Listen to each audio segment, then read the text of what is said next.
que marcou a semana. A posição do Bloco de Esquerda no contexto europeu face à guerra na Ucrânia. Importa esclarecer com Mariana Mortágua. Boa noite e bem-vinda.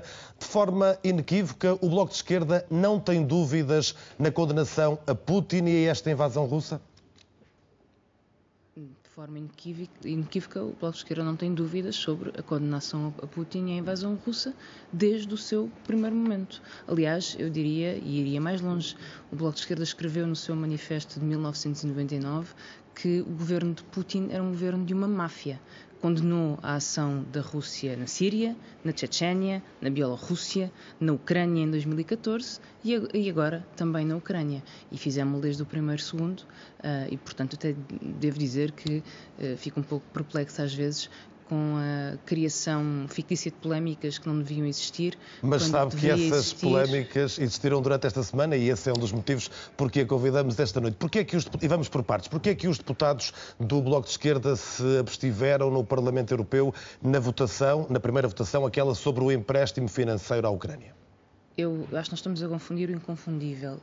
A votação sobre o empréstimo à Ucrânia era uma votação sobre um mecanismo de assistência financeira, parecido com a Troika, com condicionalismos, austeridade associada, e o Bloco de Esquerda sempre se opôs a esse tipo de mecanismos com políticas de condicionalismos. Existiu antes da invasão da Rússia e é querer confundir o debate. Depois da invasão da Rússia, houve um voto no Parlamento Europeu, que foi um voto de condenação dessa invasão e de condenação de Vladimir Putin, um voto de repúdio pelo regime de Putin, a que o Bloco de Esquerda se associou desde o primeiro momento, que subscreveu e que votou favoravelmente. Votou favoravelmente, mas depois com uma abstenção em algumas alíneas, numa série de artigos, e creio que muitos deles relacionados com a questão da NATO. Eu penso que os partidos não têm de pensar todos da mesma forma para condenar todos o regime de Putin e para querer a paz. O Bloco é um partido pacifista e que está preocupado com evitar a guerra e trazer paz à Ucrânia. Não me parece que a solução para este conflito seja arrastar a Europa para a Terceira Guerra Mundial ou para um conflito nuclear com várias potências nucleares envolvidas. Nossa responsabilidade é prestar ajuda à Ucrânia, prestar ajuda à resistência na Ucrânia, inclusive ajuda militar à resistência na Ucrânia, prestar também ajuda e apoio à resistência em Moscovo e também sermos muito sérios naquilo que mais pode afetar Putin e que mais pode isolá-lo no mundo, na Europa, na Ucrânia, na Rússia, que é atacar o seu suporte financeiro e a sua oligarquia. E foi por isso que o Bloco de Esquerda defendeu, desde o início, sanções muito fortes à oligarquia russa e um levantamento imediato dessa oligarquia em Portugal e dos seus interesses, coisa que, aliás, o Governo não tem feito. Esse era o segundo tema que tinha para esta conversa, mas só para finalizarmos. A questão NATO continua a ser um dogma. Porquê é que o Bloco de Esquerda continua a ser contra a NATO? Alguma vez vai rever essa opinião ou faz parte do combate político? A questão NATO não é um dogma. A questão NATO é uma posição política de quem sempre se opôs à guerra, a todas as guerras, a todas as invasões, a todos os opressores, a todas as operações que mataram milhares de pessoas e que violentaram territórios inteiros contra a soberania de nações. Essa foi sempre a posição do Bloco de Esquerda em defesa de todos os povos que foram invadidos, que foram oprimidos, como estão agora a ser os ucranianos.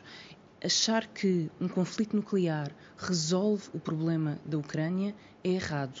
A paz na Ucrânia consegue-se isolando Putin, derrotando Putin e não arrastando a Europa para uma guerra irreversível com consequências que não podemos antever. E é por isso que o Bloco de Esquerda condena Putin, já o faz há muito tempo, enquanto em Portugal ainda se dava a mão à oligarquia de Putin e se abria as portas do país aos negócios da oligarquia russa com vistos gold ou com regimes fiscais mais benéficos, já o Bloco de Esquerda condenava essa oligarquia, como condenou a angolana e todas as outras tão violentas para com os seus povos. Portanto, eu penso que o que está aqui em causa é que como derrotamos Putin, como isolamos Putin e forçamos a retirada imediata das suas forças da Ucrânia e nada menos que isso deve ser exigido.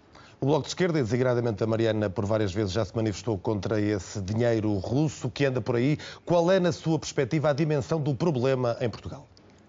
Bom, Portugal especializou-se ao longo dos anos em atrair dinheiro sem fazer perguntas e por isso criou os vistos gold, por isso criou o regime dos residentes não habituais. Já conhecíamos o efeito dessas medidas com a cleptocracia angolana e sobre as quais as autoridades portuguesas sempre silenciaram.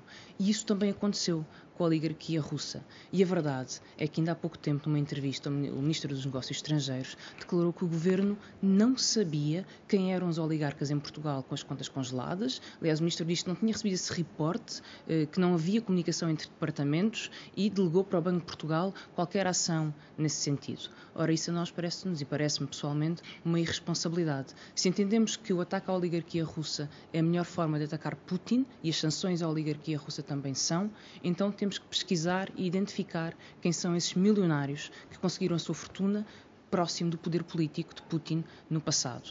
Lamento que o Governo não tenha feito esse trabalho. O Bloco de Esquerda está a fazê-lo dentro do possível. Aliás, Ana Gomes, que também o tem feito, até sugeriu a constituição de uma comissão cidadã para que pudesse ser feito esse trabalho. Eu acompanho essa necessidade e tenho denunciado, nomeadamente, um milionário, um empresário russo chamado Mark Levikov, que tem negócios em Portugal, é sócio de Marco Galinha numa empresa com negócios imobiliários e de turismo, e que é um oligarca russo dos Urais do Sul, foi dono da maior empresa de energia dessa região até 2016, permaneceu na sua administração até 2018, depois transferiu a sua fortuna para offshores, nomeadamente das Bahamas, surge nos Pandora Papers, foi aliás alvo de uma peça na RTP, ainda mesmo antes desta emissão. Designadamente no programa A Prova dos Factos. O empresário Marco Galinha fala numa campanha contra o próprio promovida pela Mariana Mortágua, num comunicado que emitiu ao final da tarde. Repare, eu limitei-me a identificar um empresário russo em Portugal e as suas ligações passadas ao poder político na Rússia. Penso que é esse o dever das autoridades em Portugal, de identificarem estes oligarcas russos, de fazerem as suas investigações, de avaliarem se é ou não é caso para sancionar e para congelar bens destas pessoas. O que não me parece possível é que continuemos a viver num país em que se declara que é preciso sancionar a oligarquia, mas nenhuma investigação é feita nesse sentido, porque no fim os negócios valem mais e a segurança dos investidores no imobiliário ou nos interesses económicos vale mais do que a necessidade de condenar Putin e de isolar Putin. Isso eu não aceito. Não tenho nenhuma questão em particular com o empresário português, apenas limitei-me a constatar o óbvio, que Marco Galinha é sócio numa empresa em Portugal de Mark Levikov. Acerca de Mark Levikov, fiz uma investigação, publiquei os resultados dessa investigação no site esquerda.net. Qualquer pessoa poderá ler essa investigação e tirar as suas conclusões. Mariana Mortágua, muito obrigado. Foi muito boa noite. Obrigada.